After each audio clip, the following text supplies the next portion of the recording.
Cose risapute, per cui nulla di nuovo sotto il sole. Nulla è cambiato? No. Dai, ma sta scherzando, peggio di così. Un commento? Non ne faccio neanche uno, altrimenti sarei di commenti un po' negativi, lasciamo perdere.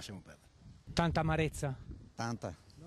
No, va bene così. Va bene, riprenderemo con calma, vedrai. C'è ottimismo? Sì, ottimismo, veramente. Che commento si sente di fare? Truffati, non si può farci niente. La mia espressione, speriamo che la banca si rimetta un po' in sesto. Non saprei cosa dire. Come ex dipendente non posso dirle di niente di diverso perché ho piena fiducia sia dei dipendenti sia anche della nuova dirigenza. La signora ha espresso fiducia, noi siamo i vecchi azionisti che fiducia non ne abbiamo avuto né con la vecchia dirigenza né tantomeno con questa dirigenza che ci ha inabissato del tutto.